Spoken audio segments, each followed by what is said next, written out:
The dust kicked up in lazy swirls around the cowboy's worn boots as he stood in the middle of the dirt road with a 7-month-old baby girl balanced on his left hip and a 9-month-old boy cradled in his right arm, both children wailing loud enough to wake the dead in the cemetery at the edge of town.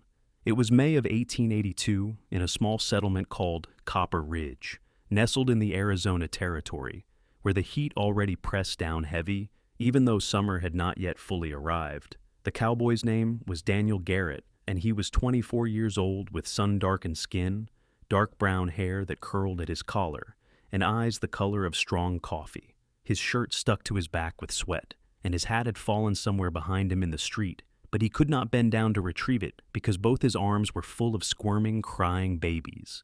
The situation had started 3 weeks earlier when Daniel's older brother, Thomas, and his wife, Mary, had died in a wagon accident on the road between Copper Ridge and the neighboring town of Silver Springs. The wagon wheel had broken on a rocky stretch, sending the entire rig tumbling down a steep embankment.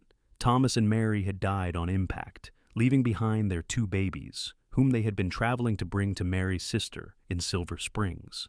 Instead, the babies had been brought back to Copper Ridge and placed in Daniel's care since he was the only living relative willing to take them. Daniel had been a ranch hand, a drifter really, moving from job to job across the territory. He had never stayed in one place longer than a season, never had responsibilities beyond showing up for work and keeping his horse fed. Now, he had 2 babies who needed constant attention, and he was drowning in a life he had no idea how to navigate. The little girl, Emma, had dark curls like her mother and huge blue eyes that seemed to look right through a person. The boy, James, had his father's square jaw even at such a young age, and a surprisingly loud voice for such a small body. Right now, both of them were crying because they were hot, hungry, and tired, and Daniel had no idea what to do about any of it. He had been trying to make his way to the general store to buy milk and whatever else babies needed, but he had only made it halfway down the main street before both children had started screaming. People walked past him with sympathetic looks or amused smiles, but no one stopped to help. It was not their problem after all. Daniel shifted Emma higher on his hip and tried to pat James's back, but the movement only made both babies cry harder. His arms ached from carrying them. His head pounded from the noise, and he felt a wave of helplessness wash over him that was more overwhelming than anything he had ever experienced. "Come on now," he said, his voice rough and strained. "Please stop crying, please." But they did not stop. If anything, they cried louder. That was when he heard a woman's voice cut through the wailing. "Let me help you." Daniel turned his head and saw her standing just a few feet away. She was perhaps 22 or 23 years old, with honey-colored hair pulled back in a practical bun, though several strands had escaped to frame her face. Her dress was simple, a faded blue cotton that had been mended in several places, and she carried a basket over one arm. But it was her eyes that caught his attention, warm brown eyes that held kindness and something else, something that looked like understanding. "I can manage," Daniel said automatically, even though it was obvious he could not manage at all. The woman stepped closer, setting her basket down on the ground. "You are about to drop one of them," she said matter-of-factly, "and they are both miserable. Let me help you." Before Daniel could protest again, she reached out and gently took Emma from his hip. The baby's crying quieted almost immediately as the woman settled her against her shoulder and began rubbing her back in slow, soothing circles. "There now," the woman murmured.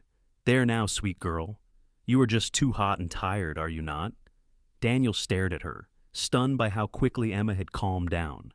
James was still fussing in his arms, but even his cries had softened to hiccuping whimpers. "You look like you have not slept in days," the woman said, glancing at Daniel with those warm eyes.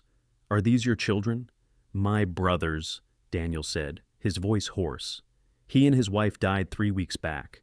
I am all they have got now." The woman's expression softened with sympathy. "I am sorry for your loss. That must be very difficult." "I do not know what I am doing," Daniel admitted, the words tumbling out before he could stop them. "I do not know how to take care of babies. I do not even know what they need half the time." The woman studied him for a moment, then nodded toward the general store. "Were you heading there?" "Yes, I need milk and other things, but I do not even know what other things." "Come on then," she said. "I will help you figure it out." She picked up her basket with her free hand, somehow managing to hold both it and Emma with practiced ease, and started walking toward the store. Daniel followed, shifting James in his arms. "What is your name?" Daniel asked as they walked. "Sarah," the woman said. "Sarah Bennett. I live on a small farm about 2 miles outside of town." "Daniel Garrett," he replied. "I have been staying in the room above the saloon since I took in the babies. The owner is letting me stay there cheap because he feels sorry for me, I think." Sarah glanced at him. "That is no place for babies." "I know," Daniel said, "but I do not have anywhere else to go. I have been working odd jobs around town to earn enough to feed them, but most places will not hire me now because I cannot leave the babies alone." They reached the general store, and Sarah pushed the door open with her shoulder. The inside was dim and cool compared to the bright heat of the street. The storekeeper, an older man named Mr. Hutchins, looked up from behind the counter and nodded at them. "Afternoon, Miss Bennett," he said, then looked at Daniel. "Garrett, those babies giving you trouble again?" "They need supplies," Sarah said before Daniel could answer. "Do you have fresh milk?" "Got some brought in this morning," Mr. Hutchins said. "How much do you need?" Sarah looked at Daniel. "How much have you been giving them?" "I have been trying to give them a bottle 3 or 4 times a day," Daniel said, "but I am not sure if that is right." "It is about right for their age," Sarah said. She turned back to Mr. Hutchins. "We will need enough milk for 3 days. And do you have any soft cloth? These babies need lighter clothing in this heat."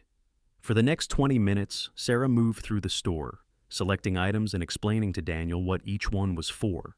She picked out thin cotton fabric that could be made into light gowns for the babies, a new set of bottles, since Daniel admitted the ones he had been using were cracked, a tin of crackers that could be softened in milk for the babies to gum on, and a bar of gentle soap for washing their clothes and skin.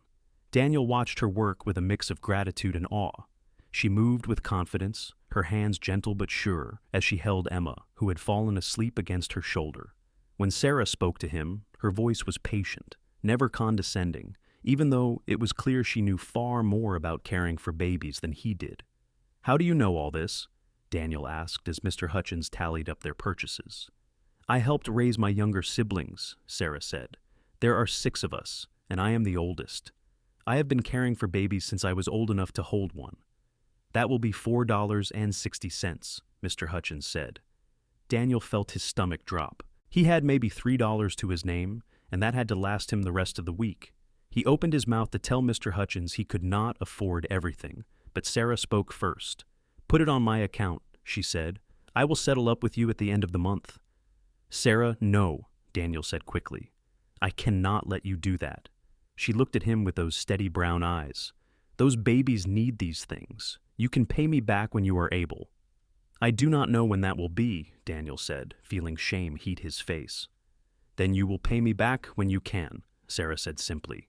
"It is not a problem." Mr. Hutchins wrapped everything up in brown paper and twine, and Sarah gathered the packages while still holding Emma. Daniel picked up the milk bottles and managed to balance them while holding James. They walked out of the store together into the bright afternoon sun. Daniel felt overwhelmed by Sarah's kindness, by the fact that this stranger had not only helped him, but had paid for things he desperately needed without a second thought. "Thank you," he said, his voice rough with emotion. "I do not know how to repay you." Sarah looked at him, and something flickered in her eyes. "You are trying to do right by these children, even though you do not know how. That is what matters." They stood there in the street for a moment, and Daniel felt something shift in his chest, something he could not quite name. This woman with her kind eyes and capable hands had appeared when he needed help most, and he found himself not wanting her to walk away. "Would you?" he started, then stopped, unsure how to ask. "Would you be willing to help me a bit more, just to show me how to do some of this? I can pay you when I get work, I promise." Sarah tilted her head, considering. "I come into town twice a week for supplies. I could stop by and check on you and the babies, make sure you are managing." "I would appreciate that more than I can say," Daniel said. "Where did you say you were staying?" Sarah asked. "Above the saloon. The back stairs lead up to my room." Sarah nodded. "I will come by the day after tomorrow, in the morning before the saloon gets busy. That way I can show you how to properly bathe the babies and wash their clothes." "Thank you," Daniel said again, feeling like the words were inadequate for what she was doing for him. Sarah smiled, and it transformed her whole face. making her eyes light up and softening the tired lines around her mouth. She carefully transferred Emma back to Daniel, showing him how to support her head and keep her comfortable even while he held James. "You will figure this out," Sarah said gently. "It just takes time." Then she picked up her basket and walked away down the street, leaving Daniel standing there with 2 babies in his arms and a feeling in his chest that he had not experienced in a very long time. It was something like hope. The next 2 days passed in a blur of crying babies, sleepless nights, and Daniel's fumbling attempts to care for Emma and James. He managed to feed them with the new bottles Sarah had helped him buy, though he spilled more milk than he got into their mouths at first. He changed their diapers, washed them as best he could, and walked back and forth across his small room, trying to get them to sleep. By the time Sarah knocked on his door 2 mornings later, Daniel looked even worse than he had when she first found him in the street. His eyes were bloodshot, his hair stuck up in all directions, and his shirt was stained with spit up and spilled milk. Sarah took one look at him and shook her head. "You need sleep." "The babies do not sleep," Daniel said, stepping back to let her in. "Or if they do not do it at the same time." Sarah set down the bag she had brought and looked around the small room. It was sparse with just a narrow bed, a battered dresser, and a washstand. Daniel had tried to make space for the babies by laying blankets on the floor, but it was clear he had no proper setup for caring for 2 infants. "This will not work long term," Sarah said bluntly. "You need more space and proper furniture for the babies." "I know," Daniel said tiredly, "but this is all I can afford right now." Sarah did not respond to that. Instead, she rolled up her sleeves and got to work. She showed Daniel how to heat water to the right temperature for bathing the babies, how to support their heads and backs while washing them, how to clean their clothes properly so they would not get rashes. She worked efficiently, her hands gentle with Emma and James, and Daniel watched and tried to memorize everything she did. "You need to take care of yourself too," Sarah said as she dried Emma and dressed her in a clean gown. "If you get sick, you will be no good to these babies." "I know," Daniel said, "but there is no time. When they are not crying, they need to be fed or changed or held. And I have to try to find work somehow, but no one wants to hire a man with 2 babies." Sarah finished with Emma and handed her to Daniel, then picked up James to bathe him. "What kind of work did you do before?" "Ranch work mostly," Daniel said. "Herding cattle, breaking horses, mending fences. I am good with my hands, and I do not mind hard work, but all of that requires being out on a ranch, not here in town." "There is a ranch about 5 miles from my farm," Sarah said thoughtfully. "The owner is a man named Jack Morrison. He is fair and decent, and he has a big operation. He might be willing to work something out with you." "I cannot leave the babies," Daniel said. Sarah looked at him, and he saw something in her eyes, some decision being made. "What if you did not have to?" "What do you mean?" She was quiet for a moment, focused on washing James. When she finally spoke, her voice was careful. "My farm is small, just a few acres. I grow vegetables and keep some chickens. I make enough to get by, but it is hard work doing it all myself.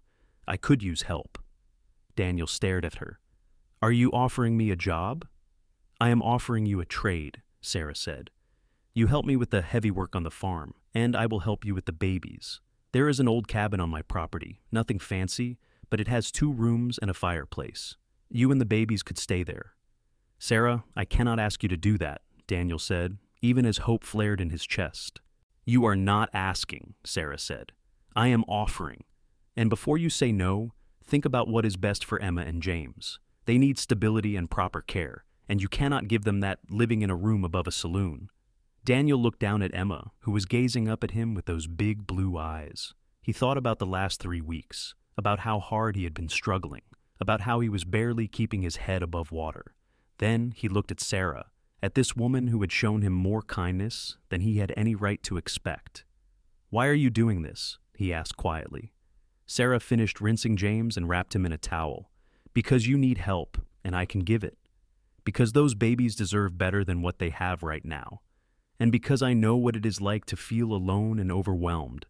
There was something in her voice, some old pain, but Daniel did not press. Instead, he nodded slowly. "All right," he said. "If you are sure, then yes, thank you." Sarah smiled that smile that transformed her face. "Good. Can you be ready to leave by tomorrow morning? I have my wagon here in town, and we can load up your things." "I do not have many things," Daniel said. "We can be ready."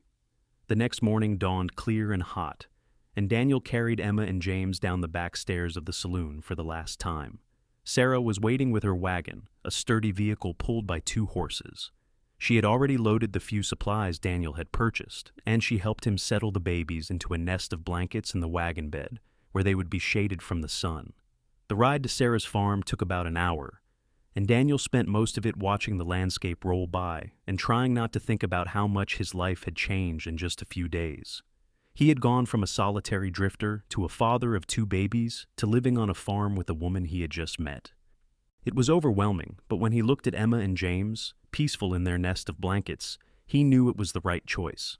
Sarah's farm was modest but well kept. The main house was small, built of wood with a covered porch, and the cabin she had mentioned sat about 50 yards away, closer to the barn and chicken coop. There were fields of vegetables growing in neat rows, and Daniel could see the work that Sarah had put into maintaining everything. "The cabin needs some cleaning," Sarah said as she pulled the wagon to a stop. "But it is sound, the roof does not leak, and the fireplace draws well." Daniel climbed down and lifted Emma out of the wagon, then reached for James. Sarah grabbed some of the supplies and led the way to the cabin. She was right that it needed cleaning. There was dust on every surface and cobwebs in the corners, but the structure was solid. The main room had a fireplace, a table, and some chairs, and the smaller room had a bed frame and space for a cradle or 2. "I will help you clean it up today," Sarah said, "and I have some extra furniture in my attic that we can bring over. Cradles and such from when my siblings were small."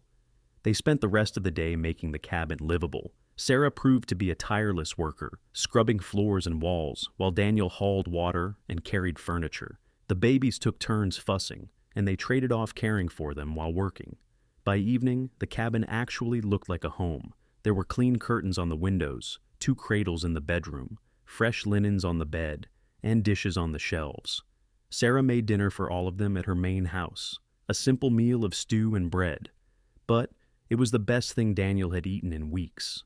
They sat at her kitchen table, taking turns eating while one of them held a baby, and Daniel felt something in his chest loosen just a little bit. "Tomorrow I will show you around the farm," Sarah said as she fed Emma some mashed vegetables. "The work is not complicated, but there is a lot of it, mostly weeding, watering, harvesting what is ready.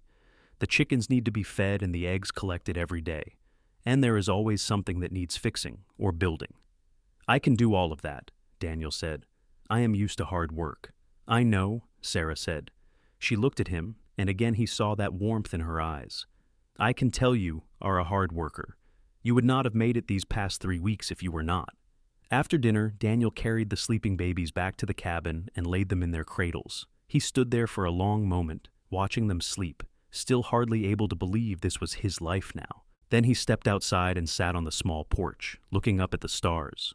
He heard footsteps and turned to see Sarah approaching with a lantern. She sat down beside him on the porch steps, not too close, but near enough that he could smell the lavender soap she used.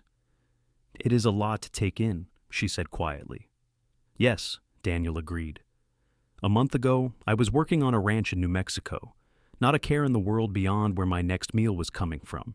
Now, I have 2 babies depending on me, and I am living on a farm with a woman I just met." "Are you regretting it?" Sarah asked. "No," Daniel said, and he was surprised to realize he meant it. "No, I am not. It is overwhelming, but it feels right. Like maybe this is what I was supposed to be doing all along. I just did not know it." Sarah was quiet for a moment.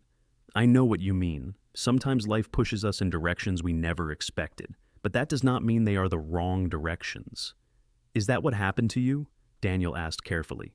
"Life pushing you somewhere unexpected?" Sarah looked down at her hands. "I was engaged once. His name was William. We were going to get married and have a family. But he died of fever 2 years ago, just a month before our wedding. After that, I did not see the point in planning for the future anymore. I just focused on keeping the farm going, day by day." "I am sorry," Daniel said. "That must have been very hard." "It was," Sarah said. "But time helps, and keeping busy helps. And now, helping you and those babies helps too. It feels good to be needed again." They sat together in comfortable silence, listening to the crickets and the distant sounds of night birds. Daniel found himself very aware of Sarah beside him, of the way the lantern light caught in her hair, of the quiet strength she radiated. "Thank you," he said. for everything. I know I keep saying it, but I do not know what else to say. You have given me and the babies a chance when I did not think we had any options left." Sarah turned to look at him, and in the lantern light her eyes were soft. "You do not have to keep thanking me, Daniel. This arrangement works for both of us. You are going to help me keep this farm running, and that is worth more than you know." "Still," Daniel said, "I want you to know I appreciate it, and I am going to work hard for you. I promise." "I know you will," Sarah said. She stood up, brushing off her skirt. "You should get some sleep. The babies will probably wake you in a few hours, and tomorrow will be a long day." Daniel stood as well. "Good night, Sarah." "Good night, Daniel." He watched her walk back to her house, the lantern light bobbing in the darkness, and then he went inside to his new home. The next weeks fell into a rhythm. Daniel woke with the sun, often earlier when the babies woke him, and after feeding and changing Emma and James, he would head out to start work on the farm. Sarah would come to the cabin mid-morning to take over watching the babies while Daniel continued working, and in the afternoon they would switch again so Sarah could tend to her own tasks. It was hard work, harder in some ways than ranch work because it was unrelenting and detail-oriented, but Daniel found he did not mind. There was something satisfying about seeing the vegetables grow, about collecting eggs from the chickens, about building a new fence or fixing a broken gate. And more than that, there was Sarah. She was unlike any woman Daniel had ever known. She was practical and straightforward, never playing coy or expecting him to guess what she needed. She worked as hard as he did, her hands often dirty and her face sun-flushed by the end of the day. But she was also gentle with the babies, patient when they cried, creative in finding ways to keep them comfortable in the summer heat. Daniel found himself watching her more and more, noticing the way she hummed while she worked, the way she smiled when James grabbed her finger, the way she pushed stray hair out of her face with the back of her wrist when her hands were full. He noticed the way she moved through the world with quiet confidence, never doubting her own competence even when things were difficult. One evening in late June, after a particularly hot day, Sarah suggested they take the babies down to the creek that ran through her property. The sun was setting, turning the sky orange and pink, and the air was finally starting to cool.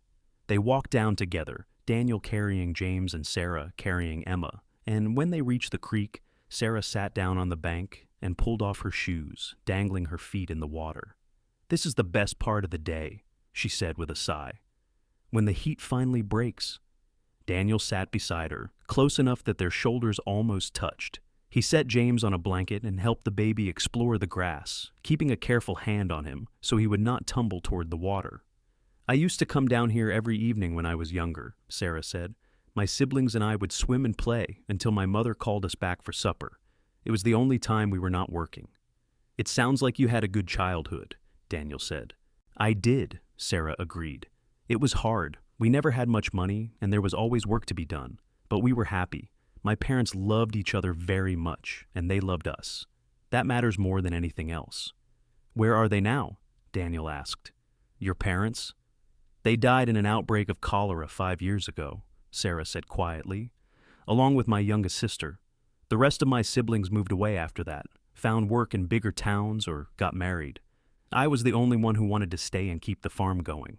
"I am sorry," Daniel said. "You have lost a lot." "We all have," Sarah said, looking at him. "You lost your brother and sister-in-law. These babies lost their parents. Loss is part of life, I suppose, but so is finding new things to hold on to." She reached over and ran her hand gently over Emma's curls. The baby was sitting in Sarah's lap, content and drowsy in the cooling evening air. "They are lucky to have you," Sarah said softly. "A lot of men would have walked away from this responsibility. But you did not. You stayed, even though it is hard." "I could not walk away," Daniel said. "They are my blood, and more than that, they are innocent. They did not ask for any of this. They deserve someone who will fight for them." Sarah looked at him with an expression that made his heart skip. "You are a good man, Daniel Garrett." "I am trying to be," Daniel said, "but I could not do any of this without you." They sat there as the sun finished setting and the stars began to appear. James fell asleep on the blanket, and Emma dozed in Sarah's arms. The creek burbled softly, and somewhere in the distance a coyote howled. "Can I ask you something?" Daniel said, breaking the comfortable silence. "Of course," Sarah said. "Do you ever think about getting married, having your own family?" Sarah was quiet for a long moment. I used to think about it all the time. When William was alive, that was all I wanted. But after he died, I convinced myself I did not need those things anymore, that I could be content just living here alone, keeping the farm going. And now? Daniel asked, his heart beating faster. Sarah turned to look at him, and even in the dimming light, he could see the vulnerability in her eyes. Now, I am not so sure. These past few weeks, having you and the babies here, it has made me remember what it feels like to not be alone, to have people to care for, and people who care about you. I forgot how much I missed that. Daniel felt something surge in his chest, something warm and hopeful. I know what you mean. I spent years drifting from place to place, never letting myself get attached to anyone or anything. I told myself I liked being free, not having responsibilities. But now, being here with you and the babies, this feels more like freedom than anything I had before. Sarah's eyes were locked on his, and Daniel saw his own feelings reflected back at him. Slowly, carefully, he reached out and took her hand. She did not pull away. Instead, her fingers curled around his, warm and sure. "Sarah," he said quietly, "I think I am falling in love with you." Her breath caught, and for a moment she did not say anything.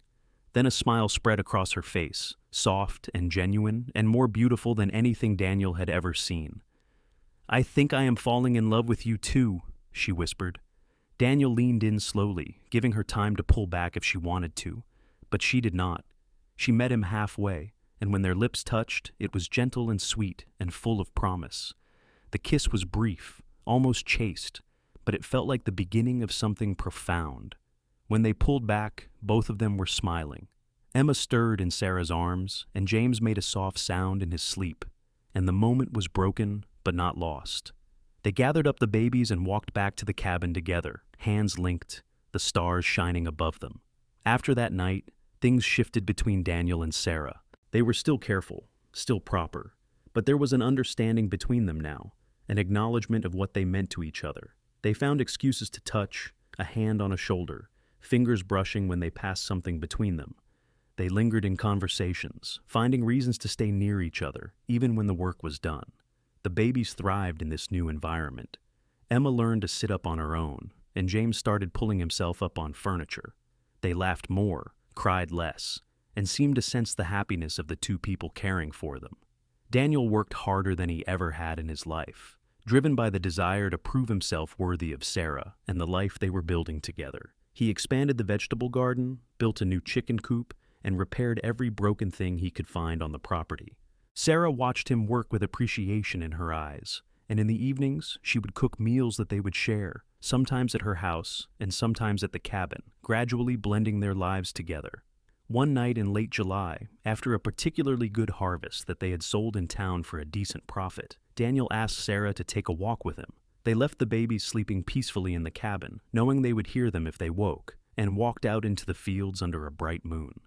"Sarah," Daniel said, stopping in the middle of the field and turning to face her, "these past 2 months have been the happiest of my life.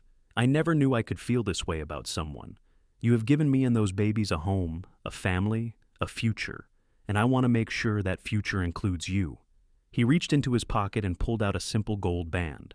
It had belonged to his mother, the only thing of value he had inherited when she died. He had been carrying it with him for years, never knowing what to do with it, but now he knew. "This was my mother's," Daniel said, holding up the ring. "It is not much, and I know we have not known each other very long, but I am certain about this. I am certain about you. Sarah Bennett, will you marry me?" Sarah's eyes filled with tears, but she was smiling. "Yes," she said. "Yes, Daniel, I will marry you." He slipped the ring onto her finger, and then he pulled her into his arms and kissed her properly, deeply, pouring all his love and gratitude and hope into that kiss. When they finally broke apart, both of them were breathless and grinning like fools. "When?" Sarah asked, laughing. "When should we get married?" "As soon as possible," Daniel said. "I do not want to wait, do you?" "No," Sarah said.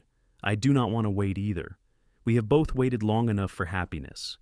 They were married 2 weeks later in a simple ceremony at the small church in Copper Ridge. Sarah wore a dress she had made herself from pale yellow fabric, and Daniel wore his best shirt and pants, cleaned and pressed within an inch of their lives. Emma and James attended in new clothes that Sarah had sewn, and several townspeople who had gotten to know them over the past months came to witness the ceremony. The preacher, a kind man named Reverend Walsh, spoke about love and commitment and the family that Daniel and Sarah were creating together. When he pronounced them husband and wife, Daniel kissed Sarah in front of everyone, and the small crowd cheered. They had a modest celebration at the farm afterward, with food that Sarah's neighbors had contributed, and music provided by a man with a fiddle. Daniel danced with Sarah in the yard, both of them laughing, and later they took turns dancing with the babies, spinning them gently in their arms, while Emma squealed with delight and James watched with wide eyes. When everyone had gone home and the babies were asleep in their cradles, Daniel carried Sarah over the threshold of her house, which was now their house. They had decided he would move into the main house with her, and the cabin would be used for storage and eventually, perhaps, for guests or older children who wanted their own space. That night, as they lay together in Sarah's bed, now their bed, Daniel held her close and marveled at how his life had changed. A few months ago, he had been lost and alone, drowning under the weight of responsibility he did not know how to handle. Now he had a wife, 2 children, a home, and a purpose. He had everything he had never known he wanted. "What are you thinking?" Sarah whispered in the darkness. "That I am the luckiest man alive," Daniel said. "That I do not know what I did to deserve you, but I am grateful every single day." Sarah turned in his arms so she could look at him. "You deserve happiness, Daniel. You deserve love. And so do I. We have both been through hard times, but maybe we went through them so we could find each other." "Maybe so," Daniel agreed. He kissed her forehead, her cheek, her lips. "I love you, Sarah Garrett." "I love you too," she whispered back. The years that followed were good ones. Daniel and Sarah worked the farm together, expanding it gradually as they saved money and learned better techniques. The vegetables they grew became known in the area for their quality, and they began to make a real profit that allowed them to improve the house and save for the future. Emma and James grew into bright, energetic children. Emma was thoughtful and creative, always drawing pictures or making up stories. James was adventurous and bold, constantly climbing things he should not, and exploring every corner of the farm. Daniel and Sarah raised them with love and discipline, teaching them the value of hard work and kindness. When Emma was 4 and James was 5, Sarah became pregnant with their first child together. Daniel was overwhelmed with joy and nervousness, remembering how hard it had been when he first took on Emma and James. But Sarah just laughed at his worries. "We know what we're doing now," she said, her hand resting on her growing belly. "And we have each other. We will be fine." She was right. When their son was born in the spring of 1886, a healthy boy they named Thomas after Daniel's brother, everything went smoothly. Daniel held his son for the first time and felt tears run down his face. This child, this tiny person, was a part of him and Sarah, a symbol of the love they had built together. Emma and James were wonderful with their new brother, gentle and excited to help care for him. The house was full of noise and laughter and the controlled chaos of 3 young children, and Daniel loved every minute of it. 2 years later, Sarah gave birth to a daughter they named Mary after Daniel's sister-in-law. And 2 years after that, another son they called William after Sarah's first love. With 5 children, the house was bursting at the seams, and Daniel spent a winter building an addition that gave them more bedrooms and a larger kitchen. Life was not always easy. There were years when the crops did not do as well, when money was tight and they had to make hard choices. There were illnesses and injuries, the normal trials of raising children on a farm. But through it all, Daniel and Sarah had each other, and that made everything bearable. On their 10th wedding anniversary, Daniel and Sarah took a rare evening to themselves. The older children watched the younger ones, and Daniel and Sarah walked down to the creek where they had first confessed their feelings for each other. "Can you believe it has been 10 years?" Sarah asked, sitting on the bank with her feet in the water, just like she had done all those years ago. "Some days it feels like 10 minutes, Daniel said, sitting beside her. "And some days it feels like we have been together forever." "Both are true," Sarah said, leaning against his shoulder. "Time is strange like that." Daniel wrapped his arm around her, pulling her close. "Do you ever regret it? Saying yes when I asked you to marry me? Taking on all of this?" Sarah looked up at him with those warm brown eyes that he had fallen in love with. "Not for a single second." You and our children are the best things that ever happened to me. I was just existing before you came along, Daniel. But with you, I am living. That is how I feel too, Daniel said. You saved me, Sarah, you and those babies. I was drifting through life with no purpose, no direction. And then I ended up standing in the middle of the street with 2 crying babies, and you appeared and offered to help. That was the moment everything changed. I am glad I did, Sarah said softly. I am glad I saw you that day and decided to stop. I am glad I took a chance on you. They sat together as the sun set, watching the water flow by, comfortable in the silence and each other's presence. After all these years, they still fit together perfectly, still found joy in the simple act of being near each other. As the stars began to appear, Sarah said, "Do you remember what you told me that night by the creek when you said you were falling in love with me?" "I remember every word," Daniel said. "I told you that being here with you felt more like freedom than anything I had before. And it is still true, Sarah. Every single day, it is still true." "I love you, Daniel Garrett," Sarah said, "today and always." "I love you too," Daniel replied, "more than I have words to say." As they walked back to the house, hand in hand, they could hear the sounds of their children laughing and playing inside. Emma was probably trying to organize everyone. James was likely trying to escape to go explore something, and the younger 3 were probably running wild. It was loud and messy and chaotic, and it was absolutely perfect. The years continued to pass, marked by the changing of seasons and the growth of their children. Emma grew into a thoughtful young woman who loved books and learning. When she was 16, a teacher in town noticed her intelligence and helped her apply to a normal school where she could be trained as a teacher herself.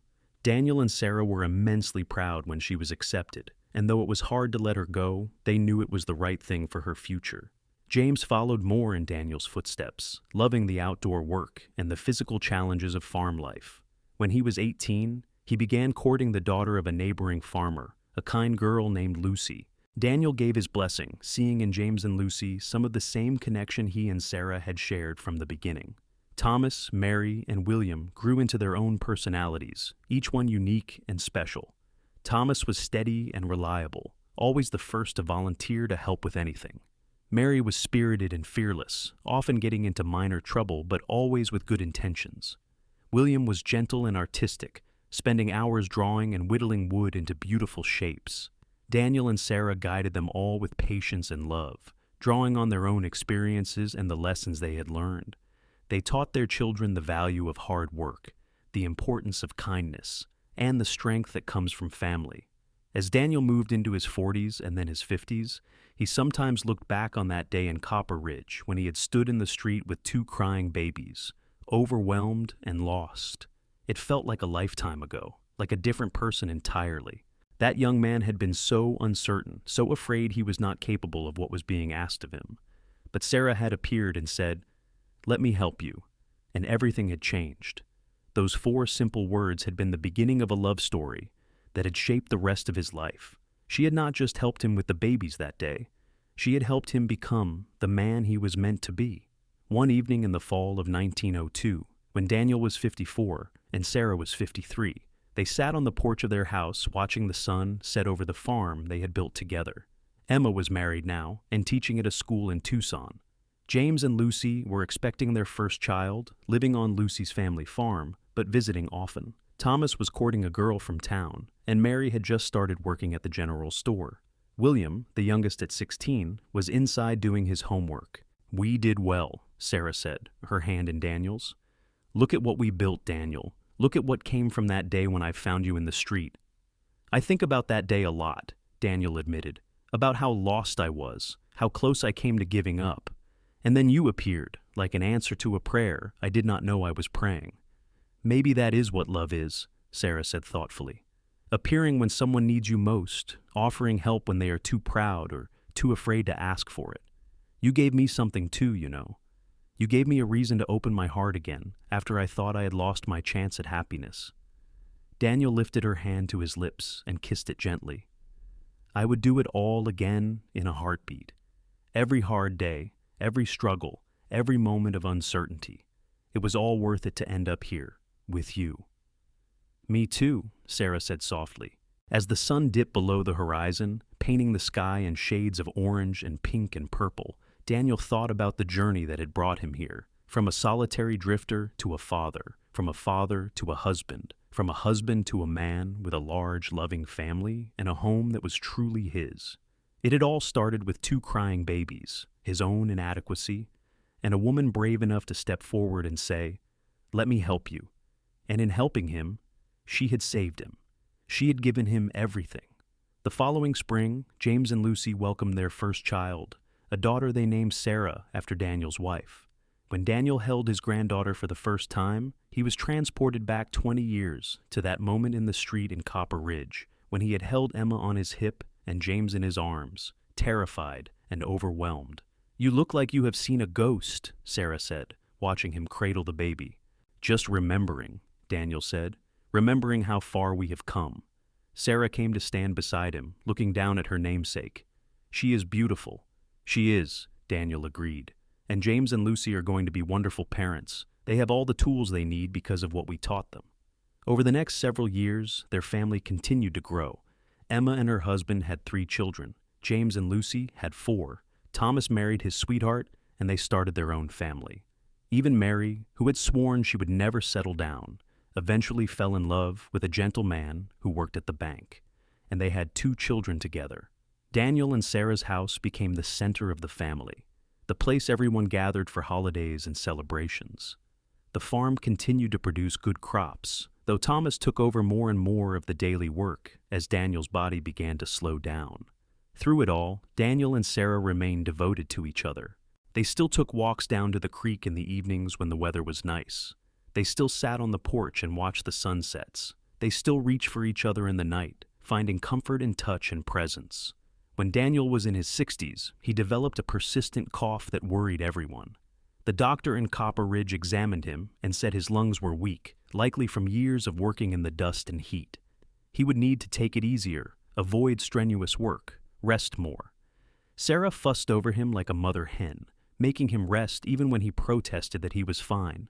She made special teas and soups, bundled him up when the weather turned cold, and sat with him for hours reading aloud from books and newspapers. "You are going to drive me crazy with all this attention," Daniel said one day, though his tone was affectionate. "Good," Sarah said tartly. "You have spent our entire marriage taking care of me and the children. It is my turn to take care of you." "You have always taken care of me," Daniel said seriously, "from the very first day." The cough improved with rest and care, though Daniel never quite regained his full strength. He found new ways to be useful, helping William with his artwork, teaching his grandchildren to whittle and tell stories, advising Thomas on the farm work without actually doing it himself. He was sitting on the porch one afternoon in the summer of 1912, watching his grandchildren play in the yard, when he turned to Sarah and said, "I have been thinking about legacy." "Have you?" Sarah asked, looking up from the quilt she was stitching. "Yes," Daniel said, "and I realize that my legacy is not the farm or the work I did. It is them."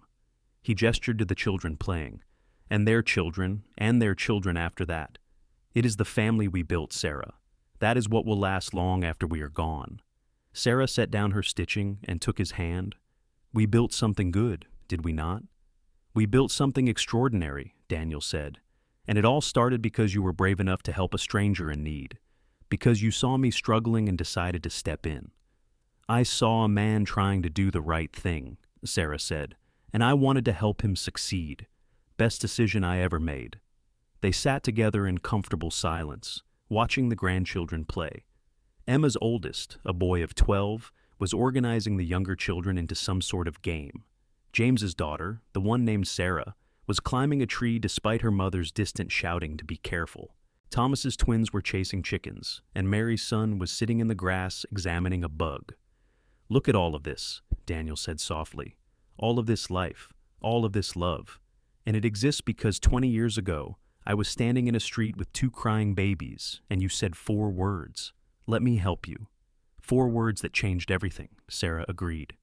"I was carrying one baby on my hip and one in my arms," Daniel said, remembering that moment with perfect clarity. "I was doing it alone, struggling, barely keeping it together. And then you appeared, and I was not alone anymore. I have never been alone since."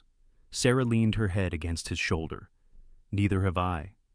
As the sun began to set and the children were called inside by their parents, Daniel and Sarah remained on the porch. They had built a life together from fragments and hope, from hard work and determination, from love that had started as kindness and grown into something unshakable. Daniel's health continued to decline slowly over the next few years, but he faced it with Grace and Sarah by his side. When he finally passed away in the winter of 1915, at the age of 67, he died peacefully in his sleep with Sarah holding his hand. The funeral was large, attended by all 5 of their children, 19 grandchildren, and what seemed like half the territory. Person after person spoke about Daniel's kindness, his hard work, his devotion to his family. But it was Sarah who spoke last, standing at the front of the church with tears streaming down her face. "My husband was a good man," she said, her voice steady despite the tears. "He was a good father, a good grandfather, a good neighbor and friend, but most of all, he was a good partner. We built a life together from nothing, and it was the greatest privilege of my life to walk beside him through all of it." She paused, wiping her eyes. 33 years ago, I saw a young man standing in the street with 2 babies, and something told me to help him. I am so grateful I listened to that instinct, because it led me to the love of my life. Daniel gave me everything, a home, a family, a purpose, and I hope I gave him the same. She looked down at the simple coffin. "Rest well, my love. I will see you again." Sarah lived for another 8 years after Daniel's death. She remained on the farm, cared for by Thomas and his family, who had officially taken over the property.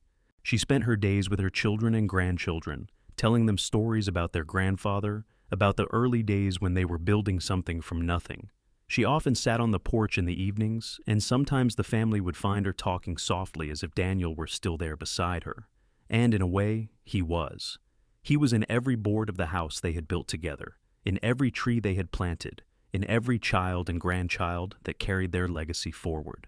When Sarah passed away peacefully in her sleep in 1923, at the age of 73, she was buried beside Daniel in the cemetery at Copper Ridge. Their headstones were simple, marked with their names and the words, "Together always." The farm stayed in the family for generations. Emma's son eventually took it over, and then his daughter after him. The story of Daniel and Sarah became family legend, passed down through the years, about how they met when Daniel was struggling with 2 babies and Sarah offered to help, and how that moment of kindness blossomed into a love that created a family dynasty. Years later, when Emma was an old woman herself, she would gather her great-grandchildren around and tell them the story. She would describe how her uncle Daniel, who had become her father in every way that mattered, had carried her on his hip and James in his arms, both of them crying, completely overwhelmed, and how Sarah, who became her mother and her hero, had stepped forward and said those magic words, "Let me help you." "That is what love is," Emma would tell the children. "It is seeing someone in need and choosing to help. It is building something together, day by day, even when it is hard. It is showing up every single day for the people you care about." And the children would listen, wide-eyed, to the story of their great-great-grandparents, and they would understand that they were part of something bigger than themselves, part of a love story that had started with kindness and grown into something that would last forever. The cabin where Daniel and Sarah had first lived together still stood on the property 100 years later, carefully maintained by the family. Inside, visitors could see the simple furniture, the cradles where Emma and James had slept, photographs of the growing family through the years. But the most treasured item was a letter, framed and hanging on the wall, that Daniel had written to Sarah on their 25th wedding anniversary. It read, "My dearest Sarah, 25 years ago today, you became my wife, but you became my savior long before that, on a dusty street in Copper Ridge when you saw me struggling and offered your help. I was carrying one baby on my hip and one in my arms, doing it alone until you said, 'Let me help you.' Those 4 words changed my life. They gave me a partner, a home, a family, a future. Everything good in my life flows from that moment, from your kindness and your courage. I love you more today than I did then, and I will love you more tomorrow than I do today. You are my heart, my home, my everything. Forever yours, Daniel." And so, the story lived on, a testament to the power of kindness, the strength of partnership, and the enduring nature of true love. It all started with a struggling cowboy, 2 crying babies, and a woman brave enough to offer help. From that simple beginning came a love story for the ages, a family that spanned generations, and a legacy that would never be forgotten. In the end, Daniel and Sarah's story was not about grand gestures or dramatic moments. It was about showing up every day, choosing love over and over again, building something meaningful from hard work and dedication. It was about seeing someone in need and extending a hand. It was about two people who found each other at exactly the right moment and chose to walk through life together. And that, more than anything else, was what made their story worth telling. Because while not everyone finds dramatic romance or sweeping adventures, everyone can understand the beauty of steady, faithful, enduring love. Everyone can appreciate the power of choosing to help someone in need. Everyone can see themselves in the story of a cowboy who was carrying one baby on his hip and one in his arms, doing it alone until someone said, "Let me help you." And from that moment forward, building a life that mattered. Their love story became the foundation upon which generations were built, proving that the smallest acts of kindness can have the most profound consequences, and that true love is not about finding a perfect person, but about choosing to build something beautiful with an imperfect one. Daniel and Sarah did exactly that, and their legacy lived on long after they were gone, a shining example of what love can create when two people commit to facing life together through all its joys and challenges, from that first moment of help offered and accepted, all the way to the very end.